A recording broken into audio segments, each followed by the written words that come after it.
Uma pergunta que me fazem com alguma frequência é, Pedro, de quanto em quanto tempo é que se deve repetir ou reavaliar um bike fit? A questão que nós colocamos aqui, porque isto quando dizem Pedro pode ser para mim ou para ti, não é? Sim, sim. Pedro Ferraz está comigo. Exatamente. E a questão é, não existe um timing certo. Nós podemos ter que refazer um bike fit ao fim de 6 meses ou podemos ter que o refazer ao fim de 5 anos. Sim. Ou nem ter que refazer, nem ter que refazer. Hoje vamos começar, pelo menos hoje temos aqui um caso muito interessante, ou seja, um tema caso, vamos discutir um caso em concreto, vamos mostrar-vos imagens das alterações que o excesso de exercício, e vamos discutir já aqui o que é excesso, como é que o excesso de exercício também prejudica a condição física. Exatamente, ou seja, neste caso é uma das consequências do excesso de exercício e provavelmente a falta de suporte a esse excesso de exercício. Temos tema para hoje, sejam bem-vindos.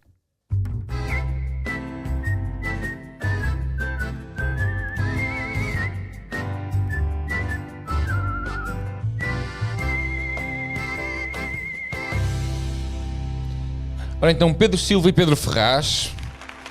Obrigado. Fogo, sim, até me sinto. Obrigado, muito obrigado. Ora bem, caso 2. Temos um praticante recreativo, muito bem condicionado. Quando digo praticante, é um praticante amador. Já não é recreativo. Já não é bem recreativo. Um praticante amador. Sim. Que nos últimos 6 meses fez 11.000 km.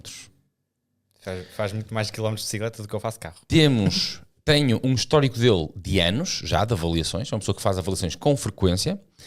Este ano ele sentiu que havia qualquer coisa no movimento que não estava a sair bem, ou seja, não tinha dores, mas devido à sensibilidade que tem em cima da bicicleta, devido aos anos que faz, este ano está a fazer mais quilómetros do que é habitual, pelo menos nestes primeiros 6 meses fez mais do que aquilo que foi o período homólogo do ano anterior, e sentiu que havia aqui qualquer coisa que não estava bem no corpo dele, e então pediu para fazer nova avaliação, e nós ao avaliarmos, foi em termos de imagem, foi sim, nós óbvio. A todos os efeitos nem precisamos ligar ao sistema, porque dá para ver a olho nu ali o padrão, ou seja, a normalidade do padrão de movimento dele. Pronto, eu vou-vos pôr agora aqui para vocês perceberem qual é o padrão, chamemos-lhe o padrão normal dele de movimento, ou seja, uma avaliação feita há um ano atrás. Estas imagens que vocês estão a ver, vamos definir isto é o chamado corte frontal do movimento dos joelhos, e vocês fixem aqui nestas duas linhas, vermelha e azul, sendo que vermelho e azul não significa certo e errado, significa apenas perna direita, perna esquerda.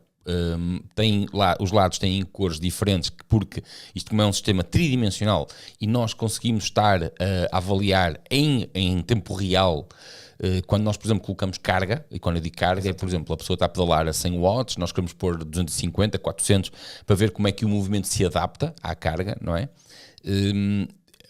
Nós podemos rodar todo o movimento durante o incremento de potência, e queremos perceber como é que o corpo se altera. E daí, isto para quem não está familiarizado com isto, só para perceberem que lado esquerdo e lado direito. Aqui interessa-nos esta posição frontal. Exatamente. Okay? Neste caso até é o corte que nos permite avaliar melhor o tal desconforto ou a tal estranheza que ele detectou no movimento. Que ele detectou e que ele sentia.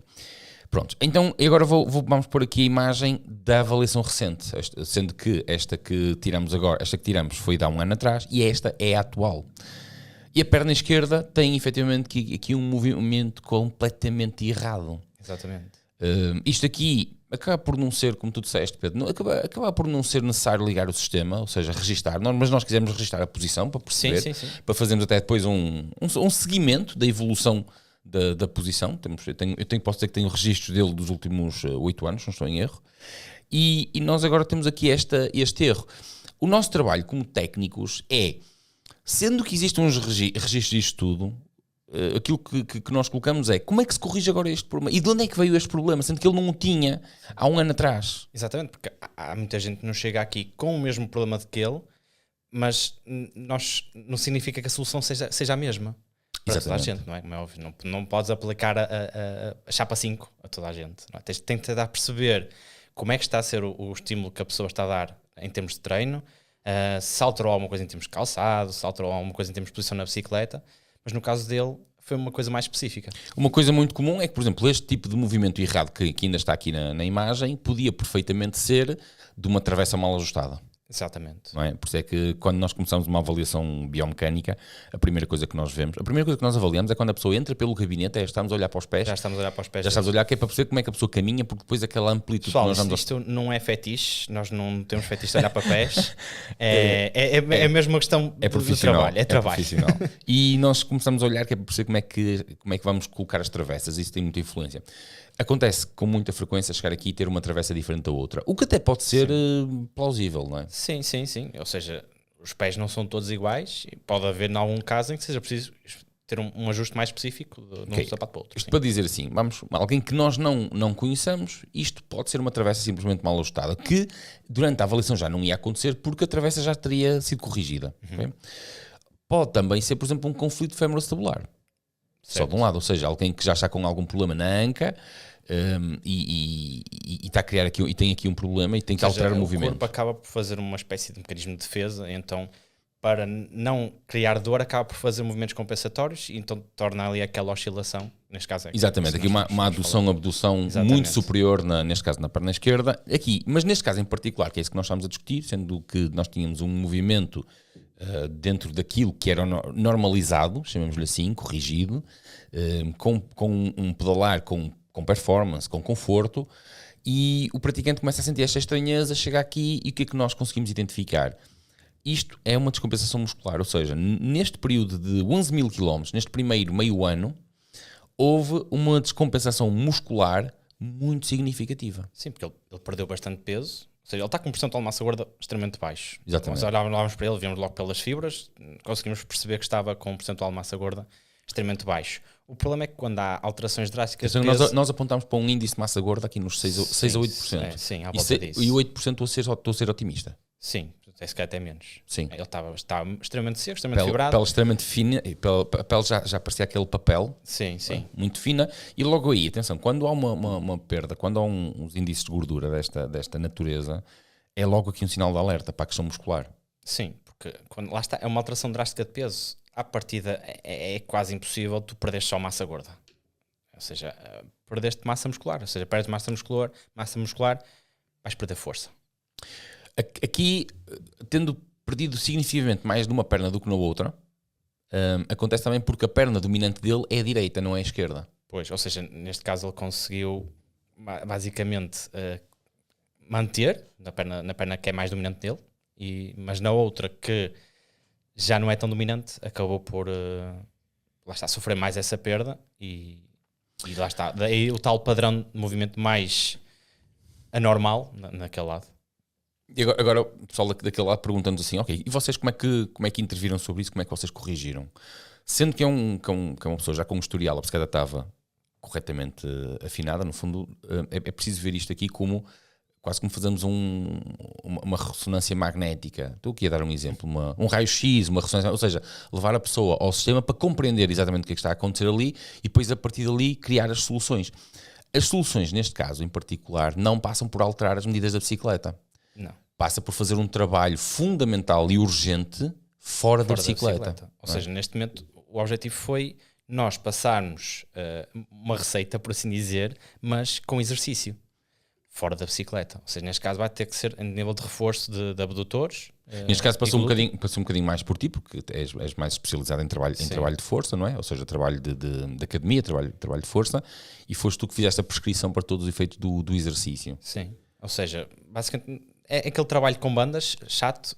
Não é bem chato, mas é aquilo que nós vemos mais. Mas bandas, falas, por exemplo, a banda filarmónica de Passos Ferreira, por exemplo? É de Baião. Ok, de Baião. Não, são aquelas bandas que nós vemos tipicamente as mulheres usar, porque lá está, são esses que também vão buscar bastante a glúteo, e que é o grupo muscular que as mulheres mais gostam de privilegiar, e que no caso dele é aquilo que neste momento está mais inibido. Eu até diria que seria mais a inibição, não seria propriamente falta de força, é mais que a inibição, porque perdeu muita massa muscular, então o corpo acaba por inibir aquele grupo e então o objetivo ali é fazer essa ativação para ele já conseguir na bicicleta ativar, ou seja, desinibir o grupo muscular e não ter que estar a fazer uma compensação no movimento. O problema passa muitas das vezes quando nós não nos apercebemos disto, no caso o Mário apercebeu, aquilo iria dar inevitavelmente uma lesão num joelho. Sim. Porque é preciso perceber uma coisa, a compensação é o acentuar da diferença. Ou seja, geralmente quando aplicamos uma correção é porque já há dor, certo? No caso ele ainda não tinha chegado a esse Ainda não ponto. tinha, mas ele tinha, lá está, ele tem conhecimento e tem o conhecimento do seu corpo Ele para perceber que alguma coisa estava errada. Exatamente, ele teve a sensibilidade para perceber que alguma coisa estava a acontecer de errado, que não, fora de normal, porque ele tem, lá está, este ano em 6 meses fez 11.000 km, mas foi um pouco mais do que aquilo que ele está habituado a fazer, mas Sim, é uma mas pessoa não que é pedala totalmente fora do normal. Não é totalmente fora do normal, há aqui um bocado, e ele sentiu que o movimento havia ali coisa que não estava bem, mas teve a sensibilidade no próprio corpo para intervir ou procurar perceber o que é que estava a acontecer antes de efetivamente criar um problema. Porque, e problema que vocês perguntam, como é que se cria um problema? Eu vou dar aqui um exemplo. Há uns anos atrás, a minha cadela fez uma ruptura de ligamentos na pata traseira. Quando fomos ao veterinário, a outra estava boa. E a veterinária disse logo, não se preocupe que ela vai romper a outra.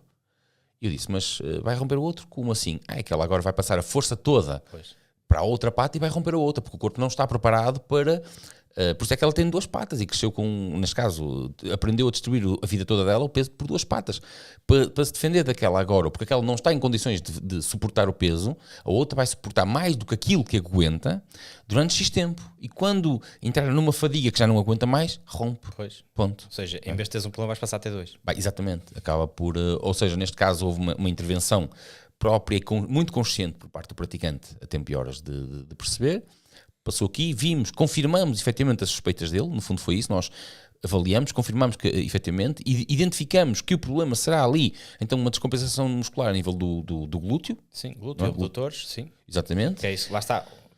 Dá para ver claramente no movimento que o joelho não consegue manter ali o movimento vertical. Não, ou seja, faz aquela... Entra em falência, exatamente. Pronto, ali glúteo, abdutores e o trabalho passa por fazer um trabalho específico fora da bicicleta, neste género. É uma coisa que também muitas pessoas perguntam. Eu sempre, até mesmo antes de trabalhar contigo, passei esta ferramenta da força para ti, as pessoas perguntavam muito, ginásio e bicicleta. Ou é preciso fazer ginásio para praticar ciclismo? E esta é a resposta óbvia. Sim, ou seja... É fundamental. É um complemento. São complementos. Complementam-se um ao outro. Para nós termos condição, qualidade em cima da bicicleta, é absolutamente fundamental nós fazermos um trabalho fora da bicicleta. Sim, porque senão depois podem surgir estas situações. No caso dele, até conseguiu intervir relativamente a tempo. Mas se ele chegasse aqui mais tarde, sei lá, 2, 3 meses, se calhar já seria... Já vinha com dor no joelho, já vinha com um desgaste ali, se calhar com uma condropatia ou coisa parecida, já um crescimento da cápsula articular. Outra coisa também muito, e agora fugiu-se-me aqui que é a questão, já sei o que eu ia dizer, é a questão o raciocínio dedutivo indica-nos em erro, que é quanto mais treinar, melhor condição física eu tenho. Mais ou menos. A questão é, quanto mais treinar, mais atenção tens de estar aos detalhes. Exatamente. Isto não é um pormenor, isto é um por maior. Treinar muito não significa treinar bem. Porque treinas muito, crias descompensações. E esta aqui foi uma das coisas, um dos casos que nós conseguimos trazer aqui. Vamos procurar trazer um caso todas as semanas ou coisa parecida, algo semelhante, porque há coisas sempre muito interessantes que passam aqui no gabinete e que nos levam aos dois a discutir. Muita gente que se calhar está a assistir a este vídeo pode até identificar-se com um desses casos e pode até já ter uma atitude preventiva. Ou seja, já está, se calhar, a adotar algum tipo de movimento e essa pessoa até já está a perceber que o movimento não está certo e pode, se calhar, até já fazer algum tipo de medida de prevenção antes de surgir, lá está, o tal desconforto. Gente boa, se tiverem dúvidas, se tiverem questões, também seria interessante nós podermos responder a questões específicas sobre isto. Deixem ficar as vossas dúvidas aqui no comentário do vídeo. E nós voltamos para a semana ou dentro de 15 dias, algo assim do género. Quando os nossos horários coincidirem. Quando os nossos horários coincidirem, que é bastante mais complicado. É bastante mais complicado. Pá, grande abraço, nós ficamos por aqui. Pedro Silva, Pedro Ferraz, Pedro e Pedro, dava PP, olha, é isto, o podcast, olha, PPP, podcast Pedro e Pedro. PPP. Isso PPP. Não é as parcerias público ou privadas? Não, isto é só uma parceria privada. Pedro e Pedro, está bem. Gente boa, nós fomos. Grande abraço.